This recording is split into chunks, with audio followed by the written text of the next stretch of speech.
세상에 떠도는 기묘한 괴담들. 첫 번째 이야기. 나는 조각칼을 들고 울부짖으며 형사들에게 달려들었다.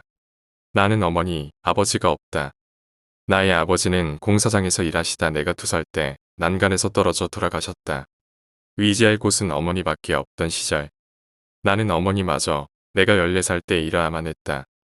집안에 침입한 괴한에게 난도질당해 집 안전체에 피와 살덩이가 튀기며 무참히 도륙된 뒤 돌아가신 것이다. 나는 그 광경을 어머니가 숨겨준 장롱 속에 숨어서 전부 지켜봤다. 지킬 힘도 없고 어머니를 도와야 하는데 처음 보는 광경에 놀라 기절하기 직전이었다. 그 당시에 나에겐 너무 큰 충격이었던 것 같다. 장롱 속에 숨어 혹여나 들킬까 조마조마하며 지켜보는 나. 그리고 그때의 터질 듯한 심장 소리가 아직까지 들려오는 듯하다. 그리고 지금 나는 그때의 트라우마를 잊고 멀쩡히 사회에 복귀했으며 직업까지 있다. 하지만 후유증인지 사진을 봐도 어머니 얼굴을 볼 수가 없다. 의사의 말로는 특이성 안면 인식 장애란다. 마땅한 치료가 없어 더 이상 병원 신세를 지면 시간이 아깝다고 판단하고 20살 때 정신병원을 나왔다. 그리고 나의 주치의가 밝혀내지 못한 내 병이 하나 더 있다. 나와 많은 시간을 보내던 간호사가 말했는데 나에겐 감정이 없는 것 같단다. 사이코패스라나 뭐라나. 그래서 병원에서 하는 놀이는 금방 실증을 내는 거란다. 아마도 병원을 나가면 끝없이 쾌락을 추구할 수도 있다고 했다. 나는 그 말을 새겨듣고 병원을 나왔다. 그렇게 시간이 지나 내 나이 27살 모든 병을 극복하는 내 최고의 직업을 찾았다. 그렇다 나의 직업은 예술성을 발휘하는 일이다. 이런 일은 언제든 새로운 것을 추구하니 질릴 일이 적다. 하지만 이 직업은 성격상 항상 획기적인 아이디어를 짜내지 않으면 곤란한 점도 있긴 하다. 왜냐하면 식상하거나 표절성이 드러나는 작품은 사람들이 마음에 들지 않아 하기 때문에 나는 항상 좀 더 기발한 방법으로 예술성을 표현해야만 한다. 하지만 궁극적으론 내가 가장 좋아하는 일이며 이건 내 생의 전부이다. 이걸 하지 않으면 살아도 사는 것 같지가 숨 쉬어도 쉬는 것 같지가 않다. 마치 본능적으로 나는 이 일을 한다. 그리고 나는 항상 고뇌하고 새로운 방식으로 작품을 낸다. 그래야만 세상에 내 작품이 알려졌을 때 사람들이 관심을 가지고 놀라기 때문이다. 나는 정말 이 직업이 내 천직이라고 생각된다. 정말로 하루하루 너무 즐겁다 쉴 틈이 없을 정도로. 이런 열정에 보답하는 것인지 내 예술작품은 나올 때마다 관심을 받는다. 하얀 캔버스 위에 그려지는 열정적인 색깔들. 내가 봐도 이건 매력이 있다 싶을 때 나의 인정을 받은 그 작품은 그 모습을 세상에 드러낸다. 그렇게 오늘 내 인생 최고의 작품이 완성된다. 이것을 공개하면 난 예술가를 그만두고 모은 돈으로 멀리 떠나 경치 좋은 타국에서 소소하게 그림을 그리며 지낼 생각이다. 이 예술작품이 세상에 알려질 땐 대체 어떤 반응이 일어날까? 첫 작품부터 신문 1000면 이내의 예술작품으로 도배됐을 정도인데 이 작품마저 세상에 알려진다면 TV나 신문 따위에서가 아니라 세계예술협회에서 조차 관심을 보일 것이다. 진정한 의미로 예술성을 인정받는 것이다. 그리고 후련히 사라진 나는 예술계의 전설로 남게 되겠지. 그렇게 나는 30번째 작품의 마지막 조각을 구상하며 큰일이 있을 때마다 꺼내보는 주머니 속 부모님 사진을 꺼내보았다. 3일 전 나는 작업실을 이리저리 자주 옮긴다. 돈이 많아서 아기보단 아무도 쓰지 않는 작업실을 내가 쓰는 것이다. 장소가 바뀌면 여러가지 환경이 같이 바뀌기 때문에 다양한 창의성을 발휘하는데 큰 도움이 되는 것 또한 있지만 그보다 내 예술작품의 표현 방식 때문인 이유가 더 크다. 내 그림은 좀 특이한 편인데 그 이유는 내 예술작품의 특이성 때문이다. 내 예술 방식은 여러 가지가 있지만 그 중에서도 7할 정도의 수는 대략 이 방식으로 예술성을 뽐내곤 한다. 바로 빈 작업실을 구하고 그 작업실의 빈 벽면에 나의 예술성을 열정과 열성을 다해 뽐내는 것이다. 이런 나의 방식은 아마도 방식 때문인지 그림 때문인지 눈길을 끌었고 나를 성공적인 예술가로 만든 것 같다. 그렇게 이번에도 나의 예술작품 준비를 위해 소재를 구상 중에 있었다. 슬슬 예술계에 내 이름이 뜸해지려 한다. 그 전에 다시 대중들에게 내 인지도를 각인시켜야 한다. 그런데 아무리 고뇌를 하고 눈알을 굴리며 소재를 찾아도 마땅한 소재거리가 보이지 않는다. 저녁 12시에 한적한 공원 소재가 떠오르지 않아 답답하고 초조한 마음에 입안 가득 담배 연기를 머금고 거리를 거닐고 있었다. 정처 없이 거닐다 한 벤치에 내 눈이 머물렀다. 그렇다 소재거리가 눈에 들어왔다. 저건 히트 작감이다. 가로등 불빛을 받는 벤치에서 눈물을 흘리고 있는 아름다운 여성. 내 눈엔 그녀가 최고의 소재거리이며 동시에 최고의 미인으로 보였다. 그녀를 그리자. 그렇게 마음먹고 반대편 벤치에 앉아 옆에 놓인 신문을 펼쳐 읽는 척하며 그녀 얼굴의 구도와 그녀 얼굴의 세부적 특징을 모두 필기했다. 그녀의 눈물방울까지. 그리고 화질이 좋진 않지만 카메라로 그녀의 얼굴을 도출하기까지 했다. 그리고 돌아가는 길, 내심 뿌듯하다. 그녀는 아마 제2의 모나리자처럼 아름다운 그림으로서 세계에 알려질 것이다. 나의 실력과 그녀의 미모라면 장담코 모나리자를 뛰어넘는 그림이 나올 것이다. 그녀는 나의 소재가 되기 위해 평생을 살아온 것이다. 나는 작업실에 도착하자마자 그녀의 여러 미적 특징을 낱낱이 해보았고 알 수 없는 리듬을 타 미친 듯이 작업한 끝에 3일간 잠도 자지 않고 엄청난 걸작을 손에 넣었다. 이건 완성되면 신이 와서 보더라도 감격할 작품이다. 이제 잘 다듬은 마지막 구상물만 벽에 그리면 된다. 이제 거의 다 됐다. 모든 것이 완벽하다. 주머니 속 얼굴도 알 수 없는 부모님 사진을 봤다. 작품에 대한 감격 때문일까? 어머니의 얼굴이 어렴풋이 보이는 듯하다. 이건 사진 속에 어머니의 얼굴이 완전히 보인다. 그녀의 얼굴은 내 작품 속 그녀와 너무 닮아 있다. 나는 지금껏 찾았던 것일까? 나의 어머니를. 갑자기 등 뒤에서 발자국 소리가 들려왔다. 그리고 이어지는 고함 소리. 손들어. 무기를 버리고 이쪽으로 돌아서. 등 뒤를 보니 형사로 보이는 자들이 몇 명 있었다. 무슨 일이시죠? 전 제 직업의 의무를 수행 중이었습니다. 게다가 무기란요? 이 조각칼을 보고 무기라고 칭하시는 건가요? 총을 든 형사는 어이없다는 듯 중얼거렸다. 미친 괴물 새끼. 방금 전까지 그 조각칼로 20대 여성을 난도질하고 벽에 덕지덕지 붙여놓는 중이었던 새끼가 정말 이런 새끼들은 양심이란 게 없나 봄. 하긴 양심이 있다면 50명을 그렇게 죽이진 않았을 테지. 하지만 이 괴물 새끼. 드디어 꼬리를 잡았다. 야밤의 벤치에서 20대 여성을 대담하게 칼로 후비다니. 그리고 그걸 끌고 여기까지 오는 걸 3일 전 어느 노인이 목격하고 쇼크를 일으키고 기절했다. 그리고 방금 깨어나 신고했지. CCTV를 보니 노인의 말이 맞더군. 노망이라고 생각했는데 말이지. 잘도 이런 폐빌딩을 찾아 쓰고 있군. 조각가. 그들의 말이 무슨 소린지 사실 이해는 간다. 하지만 나는 이 마지막 작품을 완성해야 한다. 우리 집에 들어온 살인마를 나는 줄곧 동경해왔다. 그 살인마는 내 어머니를 포함한 50명을 죽이고 홀연히 사라진 희대의 살인마 어둠. 이 작품만 완성한다면 나는 그를 뛰어넘을 수 있다. 나의 어머니를 다시 만날 수 있다. 나는 조각칼을 움켜쥐었다. 뭐야? 빨리 칼을 내려놔. 제가 무섭나요? 뭐? 나는 조각칼을 들고 울부짖으며 형사들에게 달려들었다. 어머니를 잃은 아이처럼 울부짖으며 이제 간신히 찾을 수 있는데 이제 간신히 그만둘 수 있는데 왜 방해하는 거야? 미친 자식 쏴버려. 탕탕탕. 이 자식 피를 흘리지 않는 것 같은데요. 죽은 거 맞을까요? 더 쏠까요? 됐어. 이미 벌집이야. 살아있으면 사람이 아니라고. 현장 수습하고 기자 불러. 회식이다. 그나저나 이번 작품도 대단하군. 형사는 그의 그림을 보았다. 아름다운 여성은 조각조각 잘려벽에 기이하지만 무언가 조화로운 형태로 서로 뒤엉켜 덧붙여져 있다. 배경은 그녀의 빨간 피로 얼룩져 있고 그녀의 얼굴에선 눈물 대신 피가 흐르고 미묘한 표정을 짓고 있다. 마치 살아있는 인간을 뛰어넘은 무언가 같은 느낌. 네, 형사님, 뭐라고요? 응, 이번 작품도 대담하다고. 얼른 수습해. 가자. 2일 뒤. 즐겁게 식사 중인 한 가정.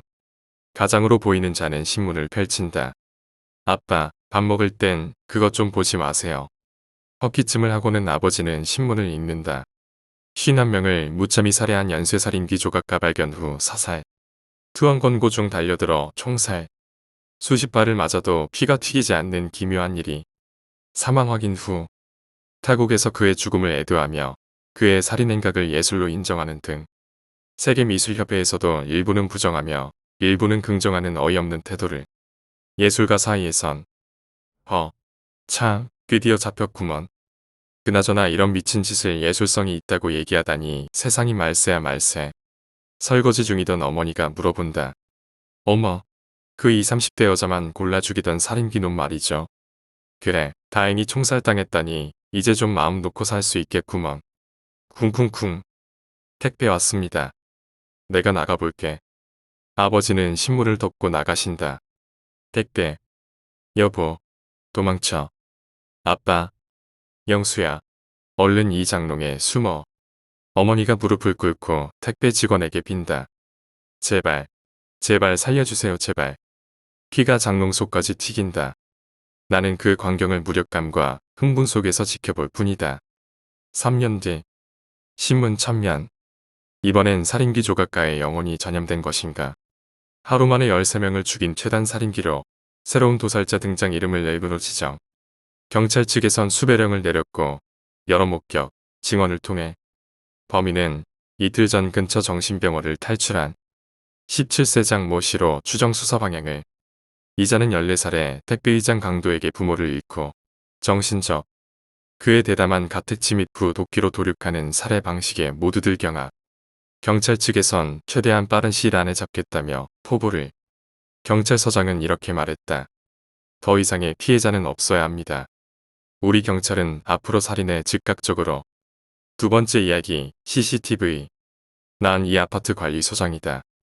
어느덧 10년이란 세월이 흘렀다.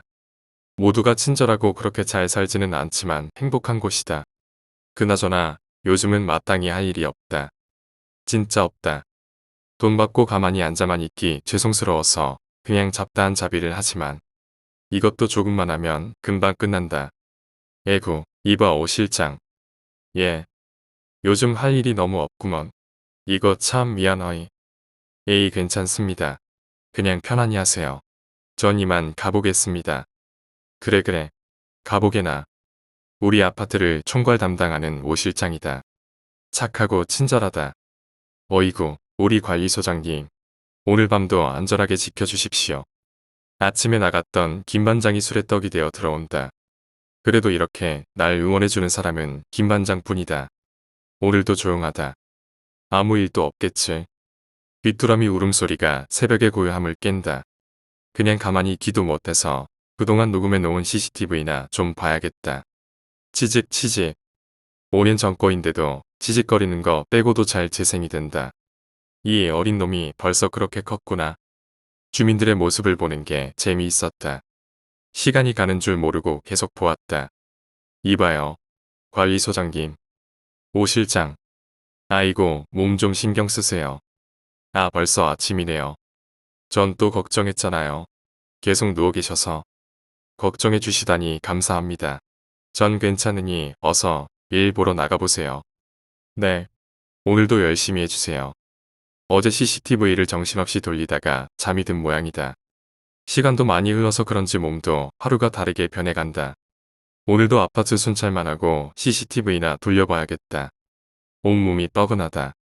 7시간째 허리를 굽히고 모니터만 뚫어져라 보다 보니 허리도 그렇고 안 뻐근한 곳이 없다.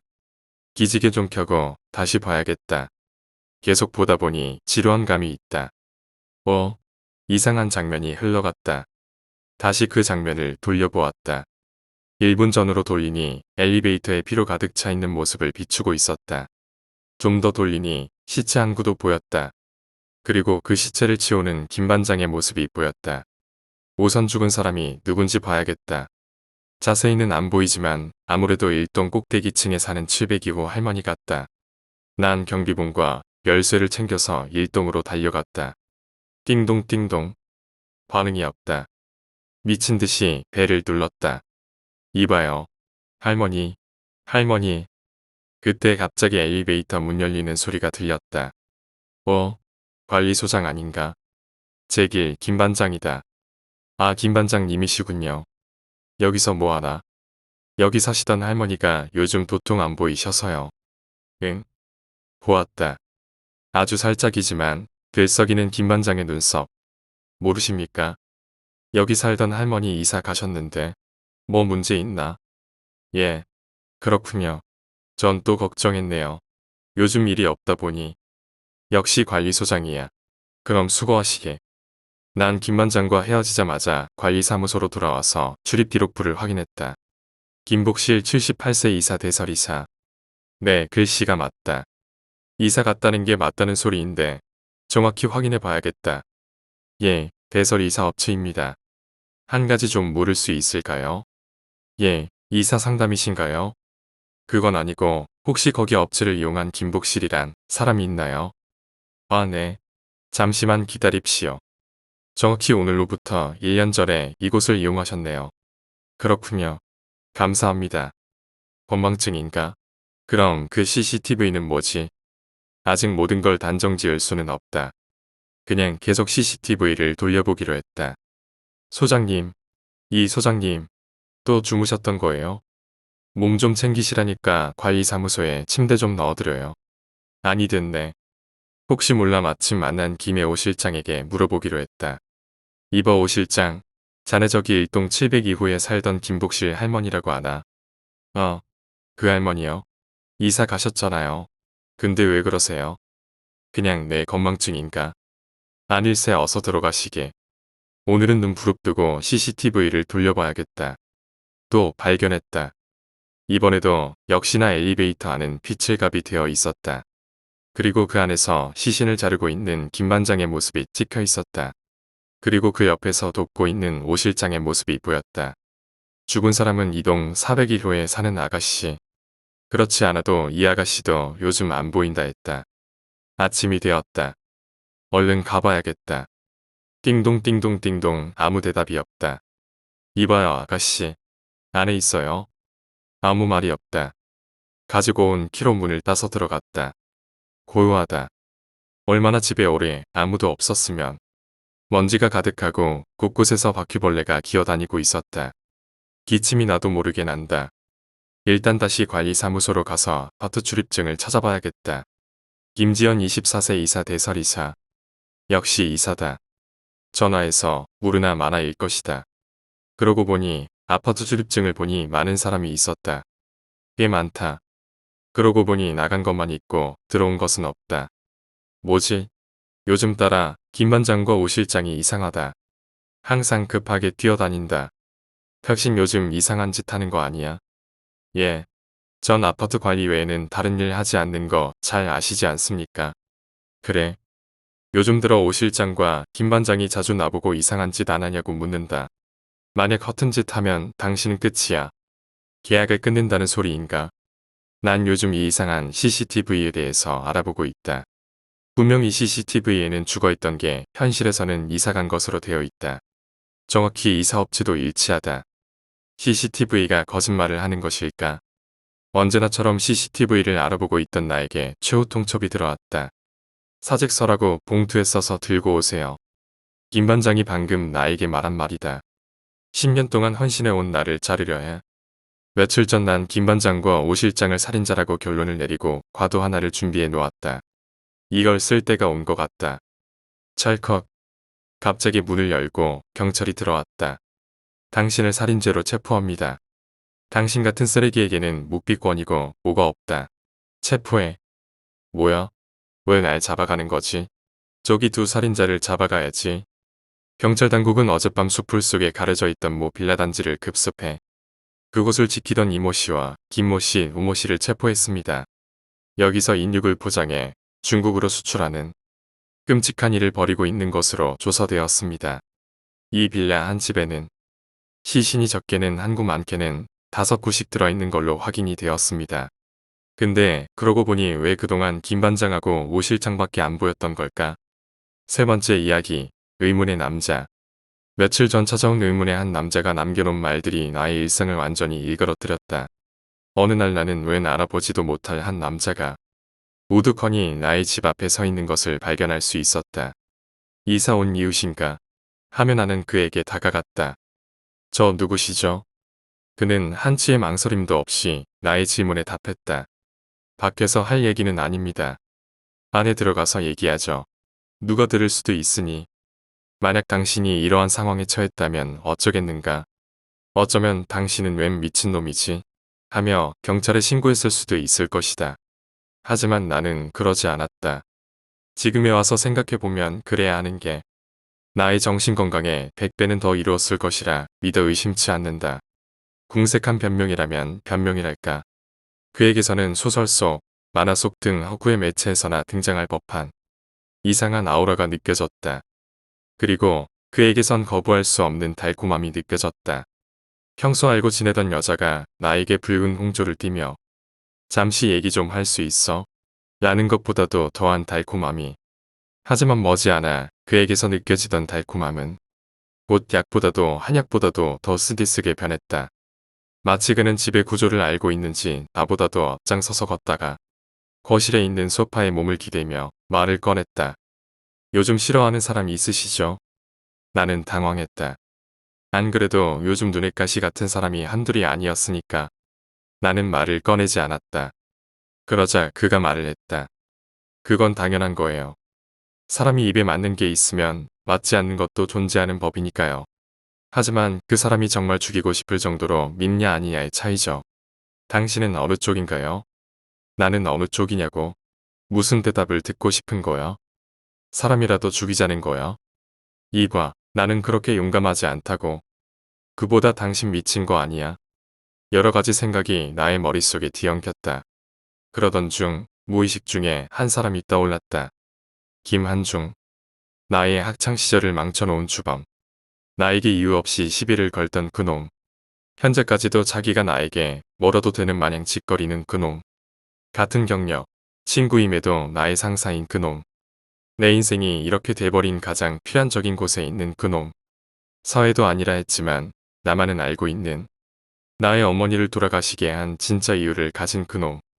나의 오른쪽 손이 굳게 쥐어졌다. 제가 생각하기에는 아마도 전자인 것 같군요. 그럼 어때요? 저와 교환살인을 하는 게. 교환살인이라고? 서로 원하는 사람을 죽여주는 그거. 단어의 존재만 알고 영화에서나 간혹 볼 법한 단어가 나의 앞에서 갑자기 툭 하고 튀어나왔다. 놀랐다.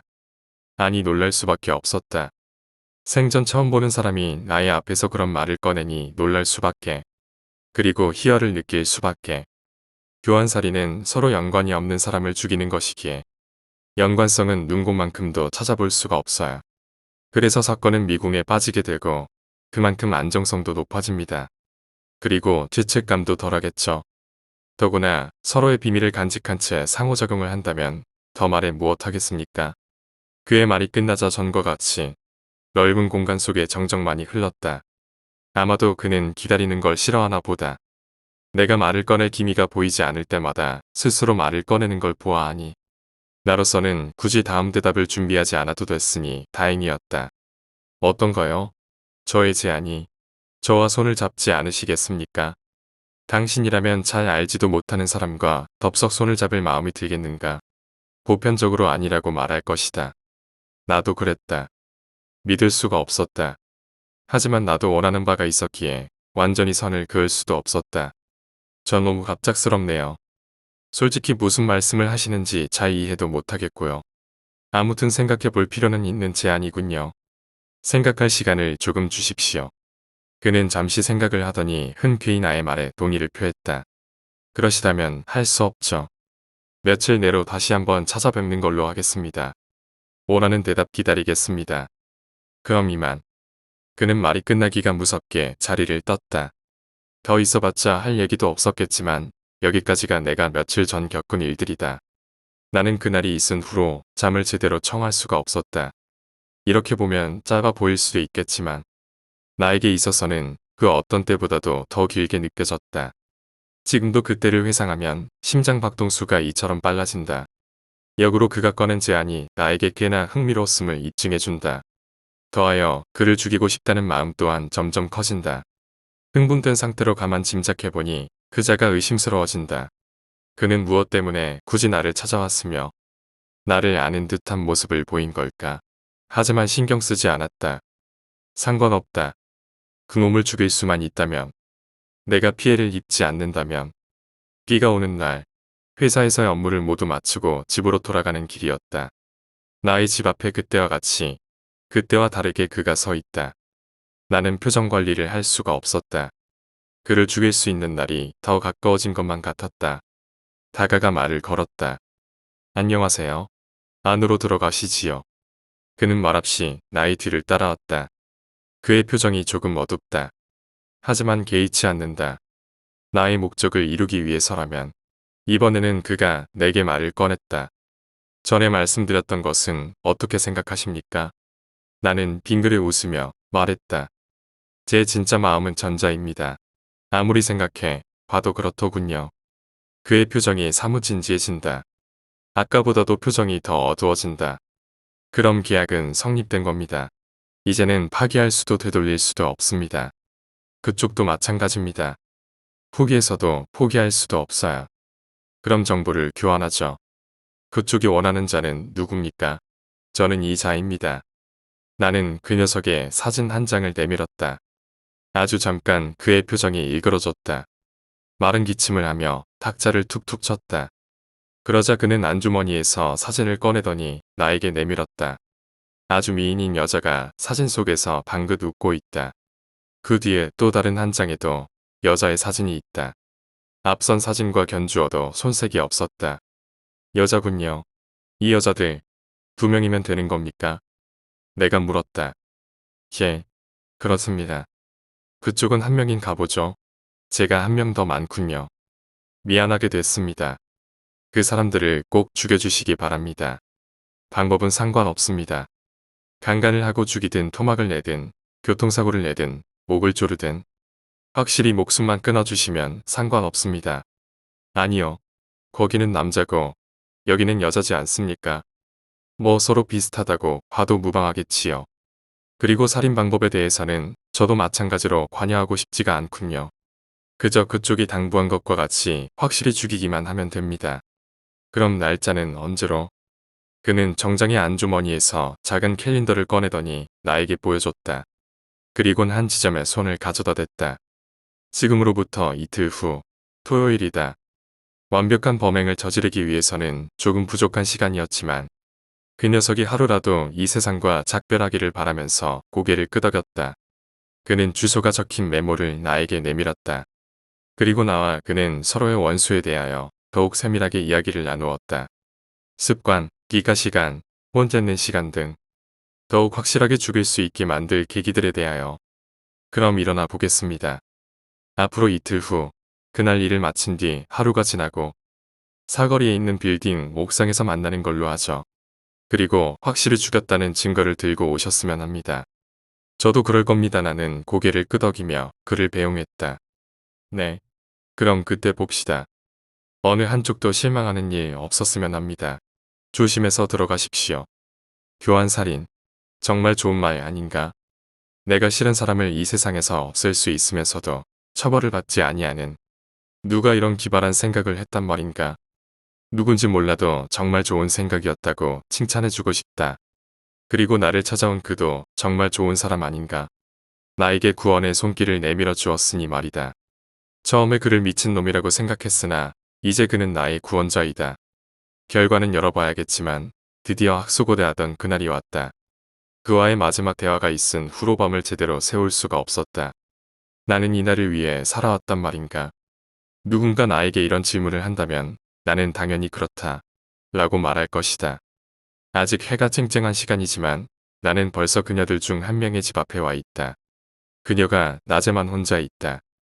라는 정보가 있어서도 한몫했지만 흥분되어 뛰는 이 심장을 주체할 수가 없었다. 이제 슬슬 움직여볼까. 첫 번째 그녀는 택배기사를 가정해 살인을 하기로 마음먹었다. 주말 낮이라 아파트가 한적한 것도 한몫할 것이다.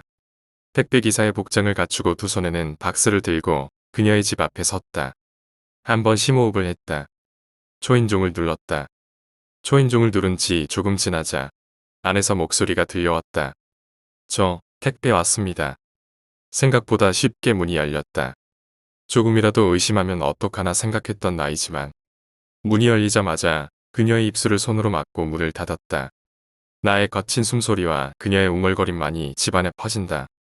자기가 왜 이런 짓을 당하는지 영문을 모르는 그녀의 눈에는 눈물만이 그렁그렁하다. 미안하지만 할 수 없다. 나의 목적을 이루기 위해서라면 그의 목적을 이루어 주어야 하니까. 그녀의 보드라운 손이 자신의 입을 막고 있는 나의 손을 감싼다. 그리고는 나의 손을 떼어내려고 안간힘을 쓴다.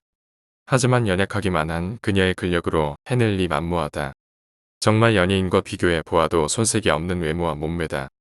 지금 죽는다는 것이 아까울 정도로 박스에 담아 가져온 칼을 꺼낸다. 그리곤 그녀의 목 부근에 갖다 댄다. 그녀의 몸이 떨린다. 하얀 그녀의 몸이 눈에 들어온다. 조금은 탐이 난다. 하지만 그럴 시간이 없다. 칼을 조금 더 전진시키자 그녀의 떨림이 더욱 커진다. 아무런 제재 없이 살에 닿은 칼은 살을 벌리고 그 안으로 빨간 피가 튄다. 그녀의 발버둥 때문에 칼은 더욱 깊게 박히고 피는 집안 곳곳에 흩뿌려진다.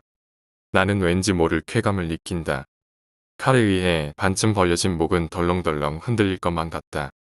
조금 있자 그녀의 몸부림이 완전히 멈춘다. 이상한 전율이 온몸을 감싼다. 마치 마약과도 같다. 다음번에 그녀는 좀 더 자신있게 죽일 수 있을 거란 생각이 든다. 미리 생각해온 방법은 머릿속 밖으로 보내고 영화에서 봤던 이색적인 살인 방법들이 떠오른다. 이제는 죽어 쓰러진 그녀의 등을 칼로 두어 번 긁어본다. 칼의 이동 방향에 따라 그림이라도 그려지듯이 빨간 무언가가 나온다. 그녀의 몸 이곳저곳을 탐한다. 짜릿짜릿하다. 그리곤 이내 절정에 다다른다. 이제 더 이상 지체할 필요가 없다. 택배기사의 옷을 집어던지고 박스 속에 준비해온 또 다른 옷으로 갈아입는다. 그리곤 현관문을 열어 나선다. 아직 환한 햇빛이 나의 미래도 밝을 것이라 얘기해주는 것만 같다. 이제는 이 세상 사람이 아닌 한 사람을 뒤로하고 차에 몸을 싣는다. 그리곤 두 번째 그녀의 집으로 출발한다. 또 다른 그녀의 집 앞에 도착하니 벌써 석양이 지고 있다. 하지만 어찌 보면 다행이다. 그녀는 앞에 그녀와 다르게 밤에 집에 혼자 있기에 기다릴 시간이 주는 것이다. 그녀의 집은 주택이다. 그리고 그 주위로는 도로가 나 있을 뿐 주변 가까운 곳에는 집이 하나도 없다. 덕분에 나는 담을 넘어 그녀의 집에 직접적으로 침투하기로 했다. 여름이라 그런지 창문이 열려 있다. 아무도 없는 그곳에 창문이 닫힐까봐 나는 부랴부랴 뛰어갔다. 어둡다. 침구루들이 있는 걸로 보아 침실인 듯 싶다. 장롱 옆에 나 있는 문이 조금 열려 있어 그곳을 통해 빛이 들어온다. 밖에는 거실과 함께 떠들어대는 텔레비전과 그녀가 그것을 마주하고 앉아있다. 그녀와 마찬가지로 절세미인이다. 조용히 그녀에게 다가가 살며시 그녀의 머리에 손을 얹는다. 그러자 그녀가 깜짝 놀랐는지 뒤를 돌아보며 소리를 지른다. 처음에 그녀와 같이 다가가 그녀의 입을 막고 준비해온 청테이프로 입을 막고 두 손을 고정시킨다. 꿈틀대는 그녀의 모습이 귀엽다. 꿈틀거릴 수밖에 없는 그녀를 내가 농락한다. 무슨 의미로 꿈틀거리는지 알 수가 없지만 그 움직임은 처음보다 더 격렬해진다. 그녀의 목을 졸라본다. 그러자 막혀있는 입으로 콕콕거린다. 한참을 그렇게 있다가 내가 조르던 손을 놓아주자 그녀의 눈에서 연신 눈물이 흐른다. 처음에 그녀와는 달리 칼로 조금씩 상처를 낸다. 피가 조금씩 새어나온다. 그녀의 움직임이 또다시 격렬해진다. 한 번은 깊게 찌르자 소리조차 내지 못한다. 이내 나는 지겨워져 그녀의 목에 칼을 껴는 뒤 조금씩 밀어넣는다. 뭉개지는 살들 사이로 그녀의 비명이 나오는 듯하다. 움직임이 멈춘다. 이러한 형태로 보면 참 허무하지 않은가? 인간의 삶이 너무나도 손쉽게 끊어진다. 너무나도 손쉽게 사라진다. 전혀 알지도 못하는 사람에게 주검을 뒤로하며 그녀의 집에서 나온다. 그러자 어두운 달빛이 나를 반겨준다. 집에 돌아와 떨리는 심장을 부여잡고 잠을 청했다. 금방이라도 경찰이 나의 집에도 오는 상상이 든다. 하지만 나의 염려와는 다르게 그날 밤에는 아무런 일도 없었다. 새가 지저귀는 정겨운 소리가 들려온다. 어느새 달은 사라지고 해가 땅을 연신 달구고 있다. 일어나 몸을 씻고 그와 만날 준비를 한다. 그녀들을 죽였다는 증거가 될 만한 것들도 함께 챙기고 밖으로 나온다. 어제와 같이 어제와 다르게 차에 몸을 맡기고 빌딩을 향한다. 도착해서 옥상을 향하여 발걸음을 옮긴다. 그가 죽었다는 즐거운 상상을 하니 내딛는 한 걸음이 상쾌하기 그지없다. 아, 어머니 드디어 원수를 제가 없앴습니다. 드디어 옥상 문 앞이다. 심장이 또다시 요동친다. 애써 심장을 억누르며 문을 연다. 그러자 뜻밖의 사람이 나를 반긴다. 김한중. 그놈이 방긋 웃으며 아, 많이 놀랐나? 생각해보니 너를 살려두면 안 될 것 같더라고. 너는 유일하게 내가 너의 어머니를 죽인 걸 알고 있잖아. 그러니까 나중에 정부에서 생각이라도 달라져봐.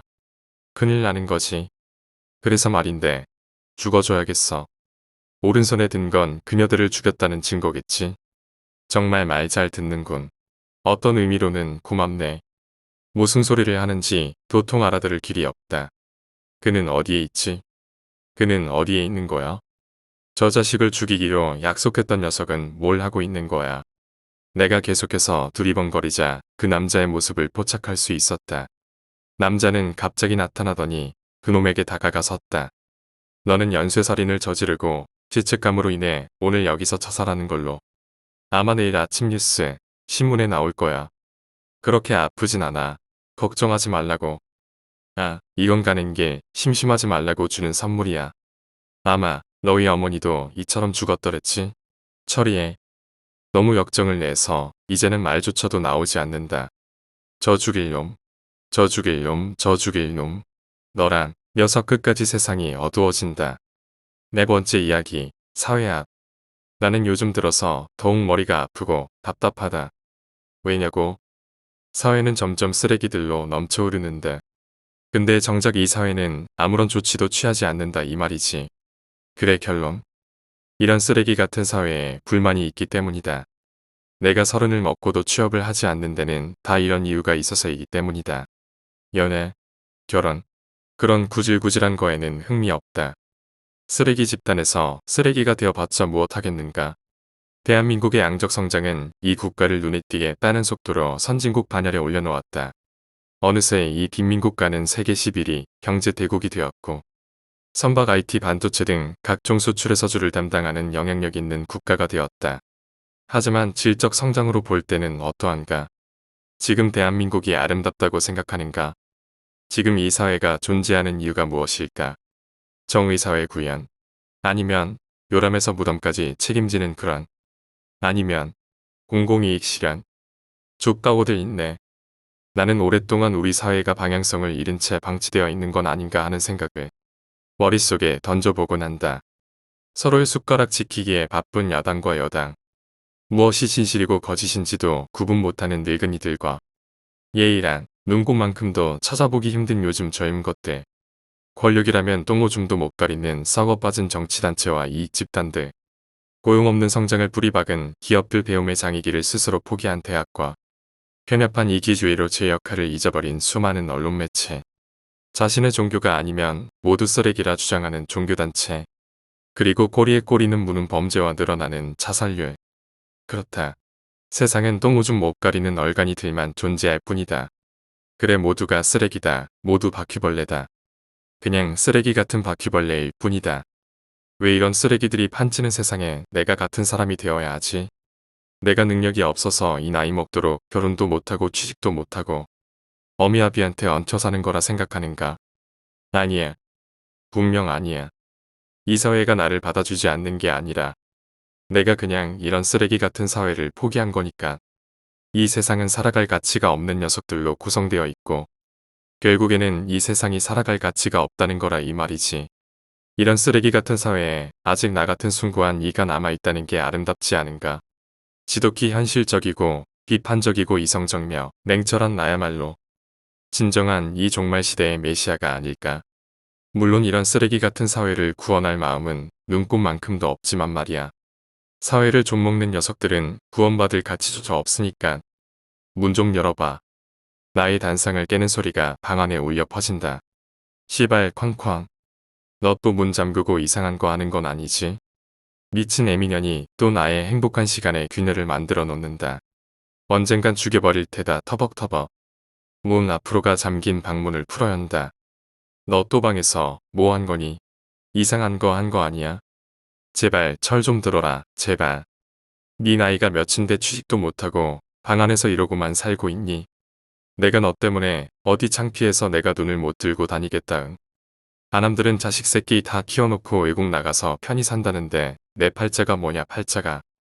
엄마가 저번에 말했지. 이따가 상담센터에서 오신다니깐 이상하게 생각하지 말고 선생님 말씀 잘 들어봐. 내가 하도 방에 많이 쓰. 18 그딴 거 왜 불러? 내가 정신병자라도 돼. 어디서 큰 소리야 큰 소리는. 뭐 잘난 게 있다고. 아무튼 나갔다 올 테니 선생님 말 잘 들어. 방 안에 저런 건 다 뭐니. 저런 인형 같은 거 장난감 살 여력 있으면 제발 사회생활도 좀 하고 연애도 좀 하고 자식 새끼 키운 보람도 없는 내 팔자야. 드디어 쓰레기가 내 방을 나갔다. 저 쓰레기는 도대체 뭘 했길래 나에게 그토록 바라는 것이 많은 것인가. 사회생활, 연애, 지랄하고 자빠졌네. 모든 게 쓰레기뿐인 이 세상에서 나조차 쓰레기가 될 수는 없는 법 군계이라. 나만이 이 사회의 아름다운 학으로 자리매김할 뿐이지. 모두 쓰레기야 쓰레기. 나는 다시 자리에 앉아서 담배를 문다.